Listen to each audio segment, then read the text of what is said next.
লাগিব ধেমাজি জিলাৰ চিলাপথাৰ মাজৰবাৰীত যুগ যুগ বহি থকা হিন্দু বাঙালীসকলৰ ওপৰত বিদেশী ন্যায়াধিকৰণৰ জৰিয়তে ডি ভোটাৰৰ ইয়াত তেওঁলোকক নোটিছ প্ৰেৰণ কৰা হৈছে। আজি জাঙুৰ খাই উঠিছে যুগ যুগ বহি থকা বাঙালী সম্প্ৰদায়সকল। মোৰ লগত এনেদৰে হাতে হাতে তেওঁলোকে নোটিছ লৈ ইয়াত থিয় হৈছে হিন্দু বাঙালীসকল, মাজৰবাৰী হিন্দু বাঙালীসকল। এনেদৰে আপোনালোকে প্ৰত্যক্ষ কৰিছে টিভি স্ক্ৰীণত বয়সস্থ মানুহ, যুগ যুগ ধৰি বাস কৰি থকা মানুহবোৰ আজি ইয়াত তেওঁলোক শংকিত হৈ পৰিছে। তেওঁলোকে আজি বিভিন্ন ধৰণে তেওঁলোকে আজি ক্ষোভ উজাৰিছে। লগত আছে নমশূদ্ৰ সমাজ সংস্থাৰ ধেমাজি জিলাৰ সম্পাদক মোৰ লগত আছে। মই কিছু কথা জানিব বিচাৰিম। যুগ যুগ ধৰি আৰ্যমূলীয় মানে কৃষিজীৱী এই আমাৰ নমশূদ্ৰ লোকসকল আজি অসমৰ বুকুত 50-60 বছৰ হ'ল, 60-70 বছৰৰ পৰা বসবাস কৰি আছে। কিন্তু তেওঁলোকৰ দেউতা বা আজু ককাই তেখেতলোকৰ নামত 51 চনৰ NRC নাম আছে আৰু 66 চনৰ লিগেসি ডাটা আছে, ভোটাৰ লিগেসি ডাটা আছে। 2016 চনৰ মাননীয় উচ্চতম ন্যায়ালয়ৰ নিৰ্দেশ মৰ্মে যে আমাৰ অসমত নাগৰিকপঞ্জী পঞ্জীয়ন কৰা হৈছিলে, তাতো এখেতলোকৰ নাম সন্নিৱিষ্ট আছে। কিন্তু কি কাৰণে আমাৰ এই সাধাৰণ লোকসকলৰ মানে নামত ডি ভোটাৰ বিদেশী সমস্যা নোটিছ আহি আমাৰ মানুহবোৰৰ মাজত এক আতংকময় পৰিৱেশৰ সৃষ্টি কৰিছে, এইটো আমি অসম চৰকাৰক এক প্ৰকাৰ মানে গৰিহণা দিছো। আৰু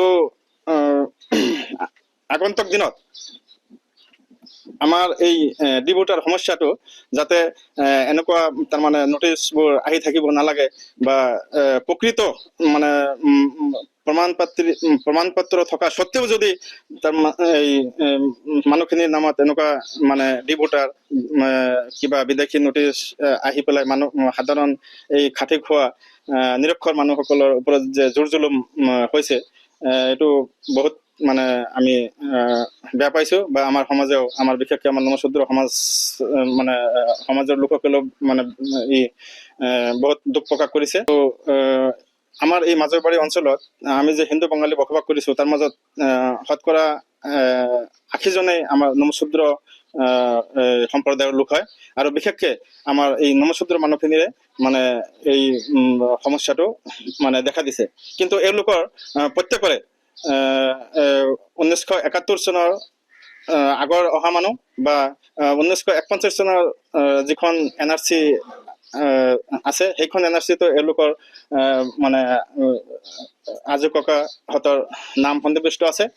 আৰু মই অসম চৰকাৰৰ মাননীয় মুখ্যমন্ত্ৰী শ্ৰীযুত হিমন্ত বিশ্ব শৰ্মা ডাঙৰীয়াক আমি কিছুদিন পূৰ্বে আমি নমশূদ্ৰ সমাজ সংস্থাৰ পৰা আমি এখন স্মাৰক পত্ৰ প্ৰদান কৰিছো আমাৰ এই ডি ভোটাৰৰ বিদেশী সমস্যা আৰু অন্যান্য সমস্যা লৈ পেলাই।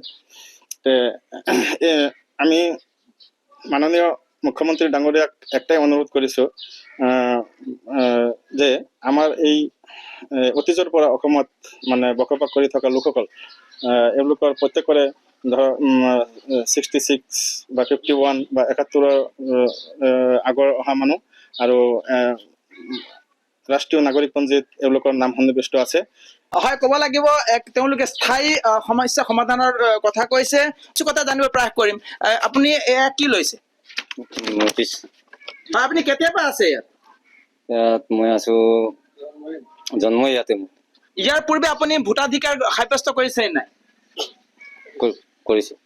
মোৰ লগত আছে ৰাইজৰ দলৰ ৰাজ্যিক আহ্বায়ক মোৰ লগত আছে। মই কিছু কথা জানিবলৈ প্ৰয়াস কৰিম। বিদেশী ন্যায়াধীশৰ ফালৰ পৰা নোটিছ প্ৰেৰণ কৰা হৈছে, কি ক'ব সমগ্ৰ বিষয়টো? সমগ্ৰ বিষয়টো এইটো এটা হিমন্ত বিশ্ব শৰ্মাৰ এটা হিটলাৰী শাসন চলিছে, স্পষ্ট কথা। যেনেকে যোৱাকালি ধুবুৰীত আপোনালোকে দেখিছে, চাপৰত যেনেকে উচ্ছেদৰ অভিযান চলাইছে আৰু উজনি অসমত হিন্দু বঙালীৰ ওপৰত সন্ত্ৰাস চলাইছে। আৰু হিমন্ত বিশ্ব শৰ্মাৰ এতিয়া তেখেতৰ ভৰিৰ তলৰ মাটি নাইকিয়া হোৱাৰ উমান পাই এতিয়া যধে মধে হিটলাৰী শাসন চলাইছে। এতিয়া হিমন্ত বিশ্ব শৰ্মা এতিয়া তেখেতে ৰাজ্যখন চলাবলৈ ধাৰা লৈ ৰাজ্যখন চলাব নোৱাৰা পৰিস্থিতি হৈছে। মানুহৰ মাজত এটা বেলেগ এটা ইছ্যু তৈয়াৰ কৰি এই প্ৰকৃত ইছ্যুৰ পৰা অন্য ফালে ইস্যুটো ডাইভাৰ্ট কৰাৰ এটা পৰিকল্পনা, বাকী একো নহয়। যিকোনো খবৰৰ বাবে যোগাযোগ কৰক 7099017330 লগতে 7099017110 নম্বৰত।